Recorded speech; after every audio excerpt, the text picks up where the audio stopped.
सदा वत्सले मातृभूमे, नमस्ते सदा वत्सले मातृभूमे। महान देशभक्त और भारतीय समाज को नई दिशा देने वाले आद्य सरसंघचालक डॉक्टर केशव बलिराम हेडगेवार का जन्म 1 अप्रैल 1889 को नागपुर में हुआ था। 1910 में जब डॉक्टरी की पढ़ाई के लिए वो कोलकाता गए तो उस समय वहां देश की नामी क्रांतिकारी संस्था अनुशीलन समिति से जुड़ गए। डॉक्टरी की पढ़ाई पूरी करने के बाद डॉक्टर हेडगेवार वर्ष 1916 के प्रारंभ में नागपुर लौट आए। उन्हें अंतिम वर्ष के समापन पर बैंकॉक से एक आकर्षक नौकरी का प्रस्ताव प्राप्त हुआ, मगर उन्होंने उसे स्वीकार नहीं किया।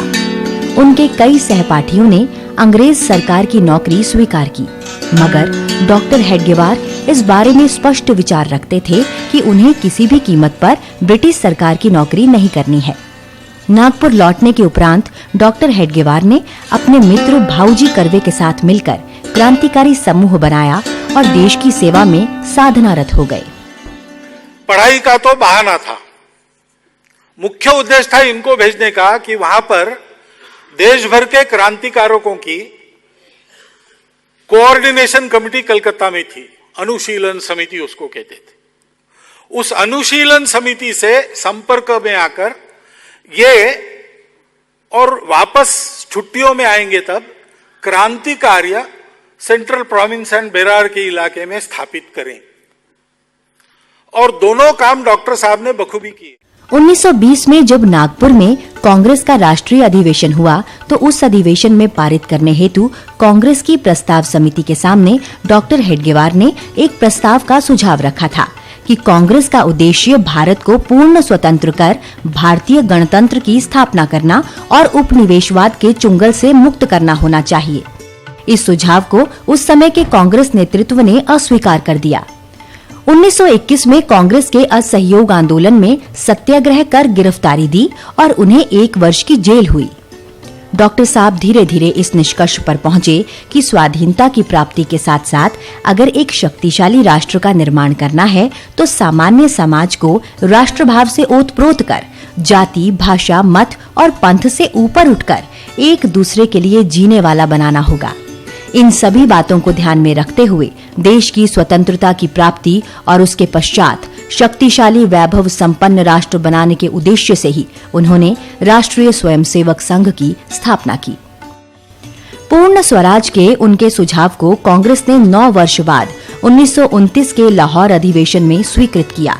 इसी के बाद 6 जनवरी 1930 को देश भर में तिरंगा फहराने का आह्वान हुआ तो डॉक्टर हेडगेवार के निर्देश पर सभी संघ शाखाओं में 26 जनवरी को राष्ट्र ध्वज फहराकर पूर्ण स्वराज प्राप्ति के संकल्प के लिए कांग्रेस का अभिनंदन किया गया। 1925 में विजयदशमी के दिन संघ कार्य की शुरुआत के बाद भी उनका क्रांतिकारियों के प्रति रुख सकारात्मक रहा। यही कारण था कि दिसंबर 1931 में जब महात्मा गांधी द्वारा नमक कानून विरोधी आंदोलन चलाया गया तो उसमें भी उन्होंने अप्पाजी जोशी सहित अनेक सहयोगियों के साथ सत्याग्रह में भाग लिया, जिसके लिए उन्हें 9 महीने की जेल हुई। इसी तरह क्रांतिकारियों से भी उनके संबंध हमेशा चलते रहे।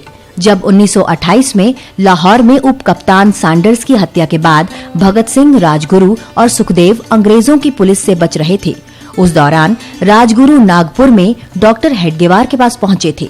उन्होंने एक प्रमुख संघ अधिकारी भैयाजी दानी के निवास पर उनके ठहरने की व्यवस्था की थी। वो सुभाष बाबू से मिले थे, वो सावरकर जी से मिले थे, क्रांतिकारकों से उनका तो संबंध था ही। राजगुरु जब भूमिगत हुए तो नागपुर में, विदर्भ में उनके रहने की व्यवस्था उन्होंने की। संघ की स्थापना के बाद से ही देश को पूर्ण स्वतंत्र कराना और समाज को संगठित करना ही उनका मुख्य उद्देश्य बन गया।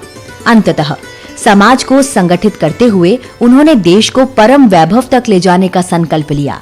अपने जीवित रहते 1940 के नागपुर प्रशिक्षण शिविर में उन्होंने हर प्रांत से आए स्वयंसेवकों को देखकर उसे लघु भारत कहकर पुकारा था, लेकिन अपने महान संकल्प को वो हम सब स्वयंसेवकों के लिए छोड़ गए।